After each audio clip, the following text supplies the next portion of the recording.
estos primeros 3 versículos, que son los que yo quisiera abarcar en este día, es la clave también para todo el resto del libro del Apocalipsis, porque vamos a ver de qué forma el Espíritu Santo despeja muchas incógnitas, muchos misterios que se encuentran ya en el libro, pero sin entender estos 3 primeros versículos.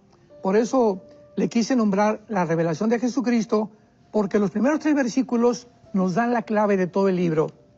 Y dice así: la revelación de Jesucristo que Dios le dio para manifestar a sus siervos las cosas que deben suceder pronto, y la declaró enviándola por medio de su ángel a su siervo Juan, que ha dado testimonio de la palabra de Dios, del testimonio de Jesucristo, de las cosas que ha visto. Bienaventurado el que lee y los que oyen las palabras de esta profecía y guardan las cosas que en ella está escrita, porque el tiempo está cerca. Bueno, podemos comenzar rápidamente con la etimología o el significado de la palabra apocalipto, que es la palabra griega que se tradujo revelación. En las Biblias en inglés, así se encuentra la traducción, The Revelation of Jesus Christ. Y aquí se tradujo en el español la revelación. ¿Por qué? Porque la palabra apocalipto es una palabra que significa varias cosas. En los tiempos de Grecia, antes del Imperio Romano, cuando un escultor hacía una gran estatua, o cuando un pintor hacía un gran cuadro, pues se guardaba para inaugurar este día y darle un aspecto especial a ese cuadro o a esa estatua. Pero las cubrían con una manta. Entonces se reunía la gente, invitaban a príncipes, invitaban a la realeza de diferentes naciones a que los acompañaran, y en ese momento quitaban la cortina o la manta que cubría tanto la estatua como la pintura, y este hecho de descubrir la cortina es la palabra apocalipto, que significa literalmente correr el velo o descubrir la cortina. Entonces dice la Biblia que esta revelación es que Dios le da a su Hijo Jesucristo el poder de que Él, Jesucristo, nos corra la cortina para que nosotros, sus siervos, esto es muy importante, porque el libro de Apocalipsis, como todas las Sagradas Escrituras, los 66 libros de la Biblia, están escondidos. Es un misterio para la mente natural, para la mente que no tiene la iluminación del Espíritu Santo. Entonces una mente puede ser muy intelectual, tú puedes ser muy inteligente, tener 4 o 5 doctorados en doctrinas políticas, en filosofía y letras, y venir a la Biblia y no entenderla, y por eso se le hace locura a los ateos y a la mayor parte de la gente, porque no la pueden entender. Es una revelación a los siervos, a los que seguimos a Jesús. Es un privilegio que Dios nos da. Entonces, se nos corre la cortina para asomarnos hacia el futuro. Y es muy importante, como lo vamos a ver más adelante, por qué Dios está tan interesado en que nosotros conozcamos, como dice la Biblia, las cosas que deben suceder pronto. En el versículo 3, porque el tiempo está cerca. ¿Cuál es la característica principal en los atributos divinos para que Dios esté interesado en que nosotros conozcamos qué va a suceder? La tempestad que se viene sobre el mundo, la tormenta que está ya por venir, ya comenzó el aguacero, viene una tormenta sobre el mundo inimaginable, en la que el mundo va a ser sorprendido como en los tiempos de Noé. Noé predicó casi 120 años, va a llover, arrepiéntanse, y la gente burlándose. Actualmente encontramos tantas burlas. ¿Cómo es posible que prediquen del rapto que ni existe en la iglesia, que ni existe en la Biblia? Es una doctrina que fue inventada hace 2 siglos por John Darby. Tantas barbaridades que se están usando para poder atacar la escatología y el futuro, precisamente porque esconde el misterio que Satanás no le conviene que nosotros como iglesia lo podamos conocer.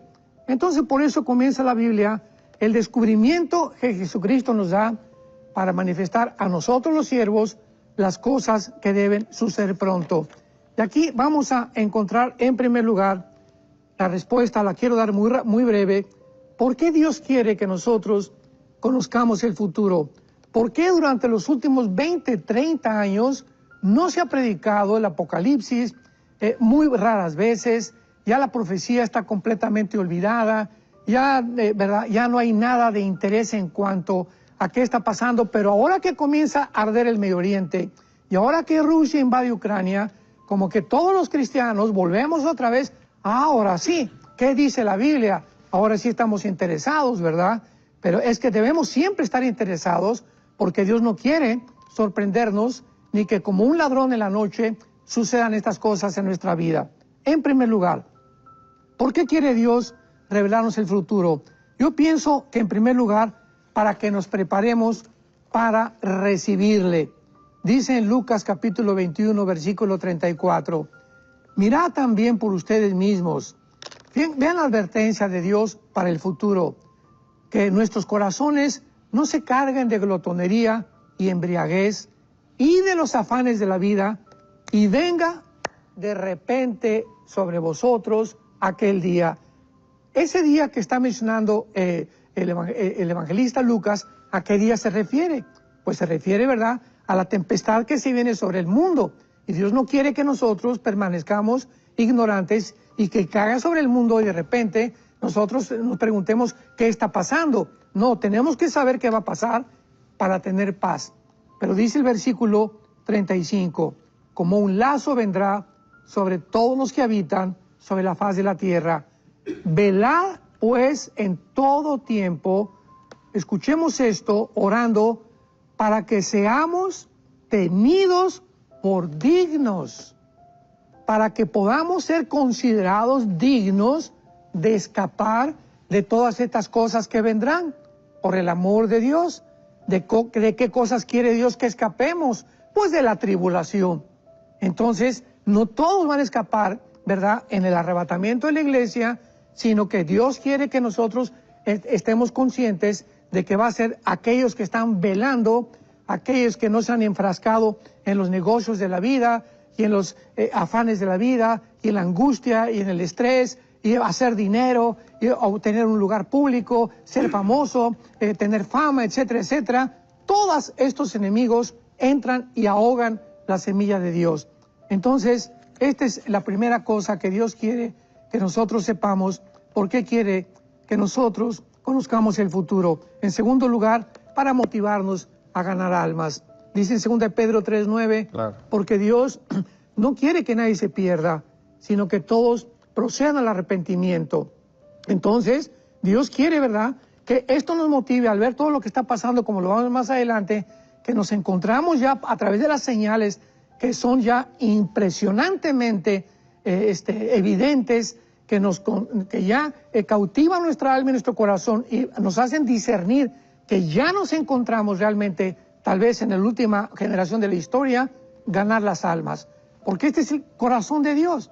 De tal manera amó Dios al mundo, para que tú que estás escuchando no te pierdas, mas que tengas la vida eterna. Dios quiere que conozcas quién es Dios, que existe, que es real, que la vida fue manifestada y que es el testimonio que nosotros damos. Entonces tenemos que movernos al saber que está comenzando a llover ya en el mundo, a ganar las almas. En tercer lugar, para que recordemos que somos extranjeros y peregrinos en el mundo. Dice en Hebreos 11:13, porque todos estos testigos que menciona Hebreos 11 murieron sin haber recibido lo prometido, sino creyéndolo, mirándolo de lejos y confesando que eran extranjeros y peregrinos en la tierra. Porque si hubieran considerado que podían regresar a su tierra de donde salieron, hubieran tenido tiempo, pero salieron porque sabían que Dios tenía una ciudad mucho mejor para ellos, una ciudad completamente construida por Dios. Así que Dios quiere que entendamos, vamos de paso por el mundo, santos de Dios. No podemos aferrarnos a ningún pedazo de tierra, a ninguna propiedad, a nada, porque este mundo va a pasar y sus deseos, pero el que hace la voluntad de Dios va a permanecer para siempre. Y finalmente, para que lo más importante, mientras van aconteciendo todos estos eventos, mientras va sucediendo lo que estamos viendo, ya Israel en pies de guerra, un ataque contra los grupos terroristas, Rusia no se va a quedar con los brazos cruzados, va a ayudar a Irán, de alguna manera va a explotar una guerra que no es la Tercera Guerra Mundial. Vuelvo a enfatizar esto, vienen 2 o 3 guerras antes de que venga la Tercera Guerra Mundial, en la cual no vamos a estar nosotros. Pero en cuarto lugar, Dios quiere que sepamos el futuro para que conforme los eventos vayan sucediéndose, podamos nosotros entender que Él es fiel, que lo que hizo con Israel lo va a hacer también con nosotros. Por ejemplo, rápidamente en Ezequiel 38, versículo 8. Veamos esta profecía de hace 2700 años, santos de Dios. Ezequiel 38, versículo 8. Dice así, veamos los detalles de esta profecía. De aquí a muchos días serás visitado. O sea, aquí se profetiza una invasión masiva de una confederación política de muchísimas naciones en contra de Israel, que es la Tercera Guerra Mundial.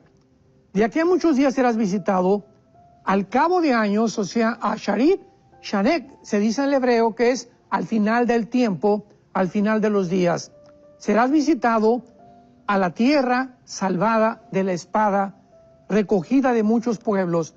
¿Quién es esta tierra? Lo dice más adelante, Israel. Hace 2700 años no estaban en el exilio.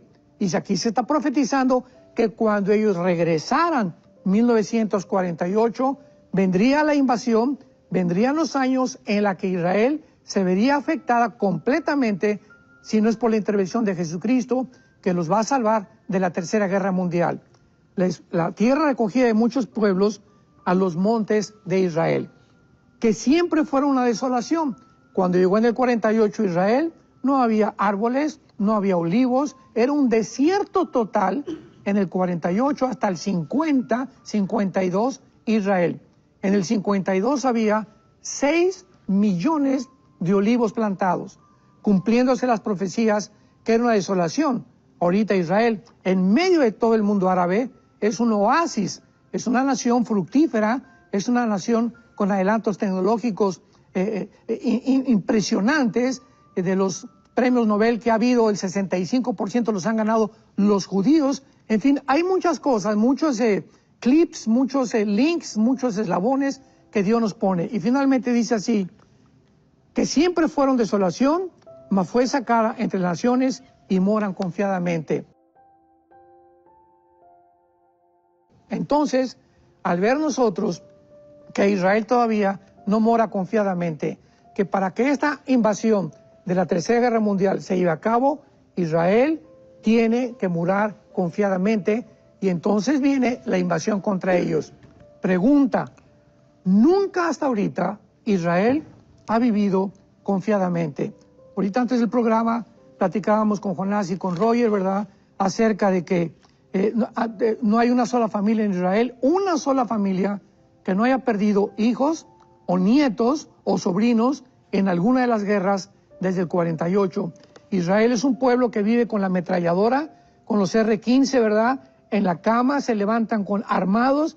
Es un pueblo que está continuamente al borde de ser destruido, de ser exterminado. Y por el milagro de Dios, que ha prometido guardarlos hasta el final, nadie los va a tocar. Como dice Jeremías 31, 35 al 37, es indestructible hasta la Tercera Guerra Mundial.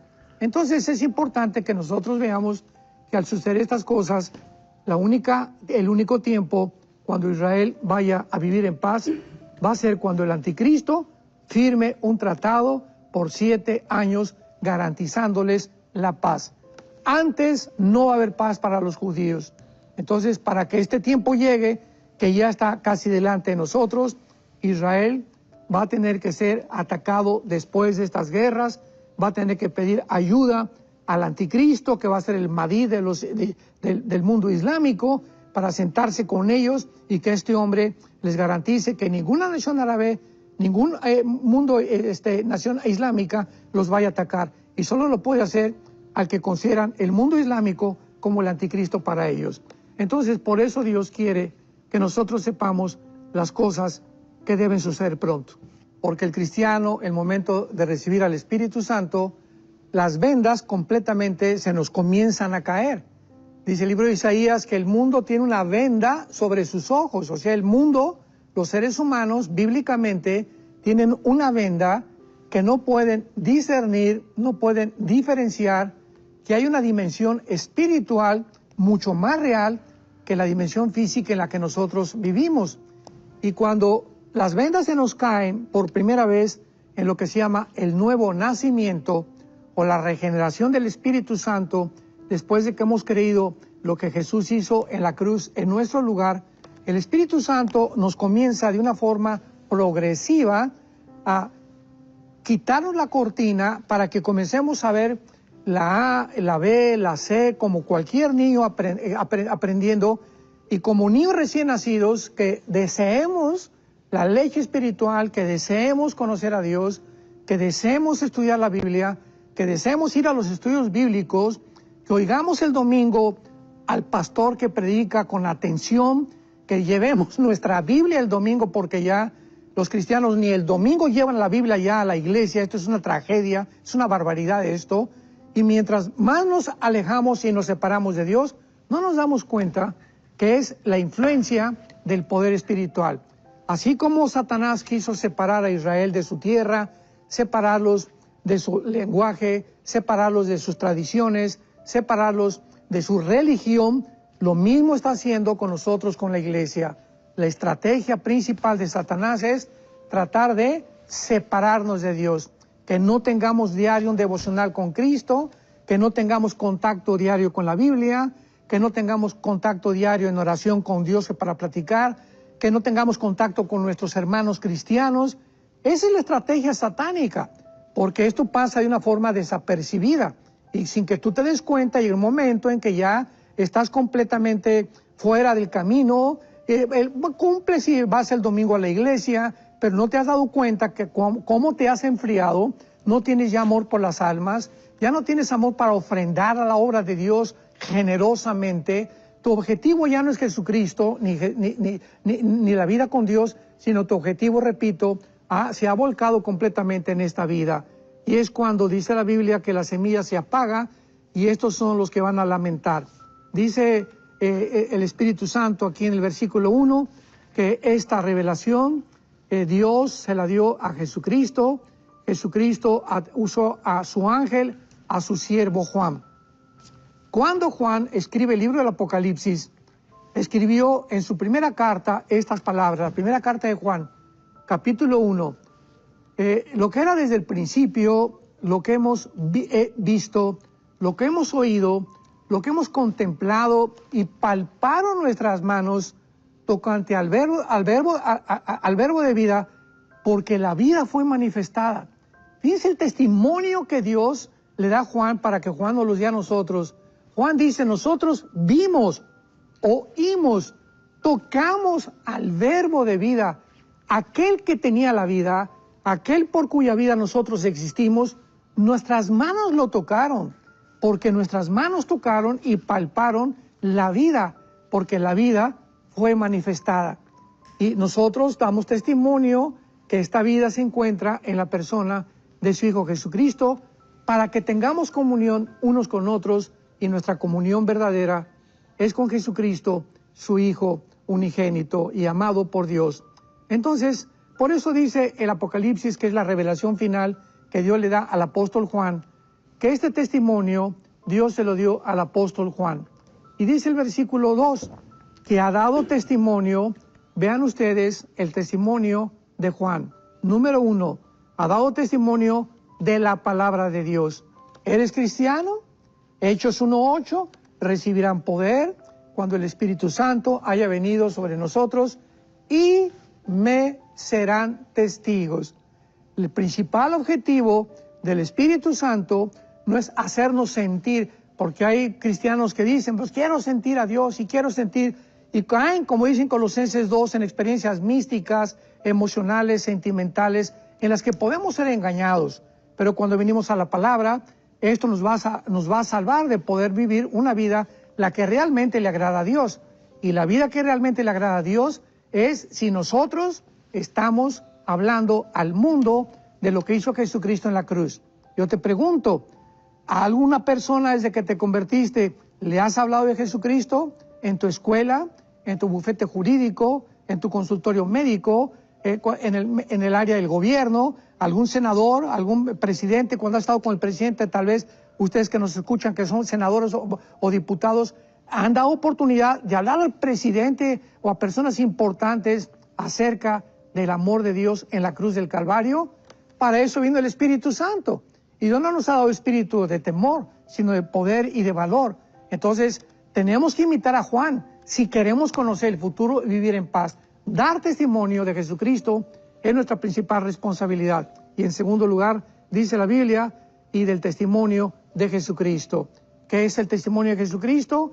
Que Dios fue crucificado, fue enterrado y fue resucitado a los 3 días. El mundo no lo sabe y nosotros somos los atalayas, somos los heraldos, somos los predicadores, los que debemos de proclamar este glorioso evangelio de la gracia de Dios, que Jesucristo fue crucificado, enterrado y resucitado a los 3 días. Y este mensaje el mundo lo tiene que escuchar. ¿Cómo lo va a escuchar si no es a través de nosotros?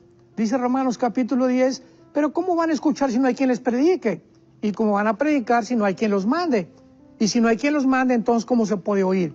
Gracias a Dios, una televisora como en Enlace, que está alcanzando a millones de personas, es el medio más idóneo para que tú puedas invertir en esta televisora. ¿Por qué? Porque estamos dando a conocer lo que hizo Jesucristo en la cruz del Calvario. Otras televisoras son telenovelas y chispirito y babosadas, ¿verdad? Que está llena la televisión de tantas barbaridades. ¿Cuántas televisoras hispanas existen? Las cuentas con los dedos de la mano. Entonces aprovechemos esto de que podamos obtener esta televisora para dar testimonio de que Jesucristo, el Hijo de Dios, fue muerto, crucificado, resucitado y viene pronto por nosotros. Y dice el apóstol Juan, y de todas las cosas que ha visto, que fue lo que contamos en su primera carta. Ellos vieron a Jesús, tocaron a Jesús, oyeron a Jesús, caminaron con Jesús, desayunaron con Jesús, comieron, cenaron con Jesús. Y al final Juan fue el único apóstol en la cruz, con la mamá de Jesús, María Magdalena y otras mujeres, el único que estuvo al pie de la cruz, escuchando todo lo que Cristo dijo en sus últimas 7 palabras. Así que esto es maravilloso que podamos nosotros experimentar realmente lo que es la vida cristiana. Finalmente podemos nosotros concluir el versículo 3, hay una bienaventuranza, que son muy pocas las bienaventuranzas. Desde el Sermón del Monte, Mateo 24, Marcos 13, Lucas 21, bienaventurados los pobres en espíritu, bienaventurados los que sufren, serán consolados, etcétera, etcétera. Hasta ahorita en el Nuevo Testamento, porque eso perteneció al Antiguo Testamento, los Evangelios, encontramos una bienaventuranza. Es tan importante que nosotros entendamos que Dios quiere que conozcamos el futuro, que hasta Dios nos promete una bendición especial, específica a los que oyen y leen el libro del Apocalipsis. Bienaventurado, y esta palabra es la palabra griega Makarios, con K de kilo, Makarios, que significa dichoso o feliz.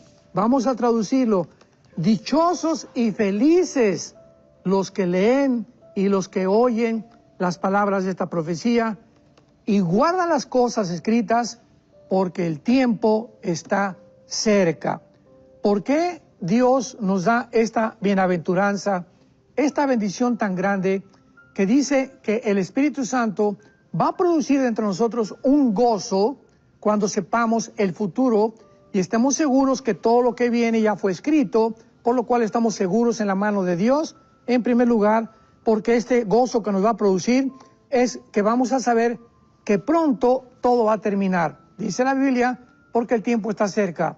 Amados santos de Dios, nuestra vida es de que 70, 80, 85 años, dice el Salmo 90, los más robustos, los más fuertes, todo va a terminar. Nuestra vida pasa como una niebla, dice Santiago 4, que desaparece, aparece y desaparece por un momento. Tenemos una sola vida. Ahorita tú que me estás escuchando, tienes que tener la conciencia de que esta respiración que tienes y que hemos amanecido tiene un propósito principal. No es hacer dinero, no es hacer negocios, es busquemos la manera hoy a quién hablarle de Jesucristo, a quién compartir, a la mesera, a la que vende las tortillas, al elevadorista en el hotel, a la persona que te atendió en el aeropuerto, si tienes una oportunidad, a la persona que va contigo en el avión, junto en el autobús. No desperdiciemos ninguna oportunidad, como dice 2 de Timoteo 4, prediquemos el Evangelio a tiempo y fuera de tiempo. No hay un tiempo especial, es todo el tiempo que podamos, hablemos de Cristo. Entonces, por eso es la bienaventurada, porque sabemos que el tiempo está corto. Dice Tito 2, 11 al 13, aguardando la bienaventurada esperanza y manifestación gloriosa de nuestro Señor Jesucristo. El tiempo está cerca. Esto fue escrito hace 2000 años. Me podrás preguntar, ¿cómo que el tiempo está cerca si han pasado 2000 años? Porque el tiempo está cerca para ti y para mí en el día de nuestra muerte. Entonces Dios considera eso. A cada ser humano que ha nacido hace 2000 años, el tiempo se nos acaba. 70 llegaron unos, 80 unos. Ahorita el expresidente, acabo de leer, Jimmy Carter, celebra 100 años de su cumpleaños, que son garbanzos de la libra, ¿verdad? El predicador Billy Graham, también del siglo pasado, casi llegó a los 100 años de edad. Son muy pocas las personas, pero tú y yo no sabemos qué tiempo vamos a tener. Por eso el tiempo está cerca, porque el tiempo está cerca de nuestra muerte. Entonces tenemos que conocer, antes de que Dios nos llame a casa, el glorioso Evangelio de Cristo, y porque conociendo el futuro, pues nos libra de temor, de la ansiedad, del estrés, de la depresión, sabiendo que Dios está al control de todas las cosas. ¿Quién nos separará, dice Romanos 8, del amor de Cristo? ¿Quién podrá condenarnos cuando hemos sido justificados por su sangre? Ni los ángeles, ni los demonios, ni lo porvenir, ni nada, ni nadie, ni enfermedad nos podrá separar jamás del amor de Dios que es en Cristo Jesús. ¿Por qué estamos tan seguros de esto? Porque Él murió en la cruz y porque nos está mostrando lo que va a suceder, para que cuando suceda nos acordemos que Él nos lo reveló con mucha anticipación. Se van ordenando los acontecimientos, en qué tiempo nos encontramos. El sexto sello, la séptima trompeta,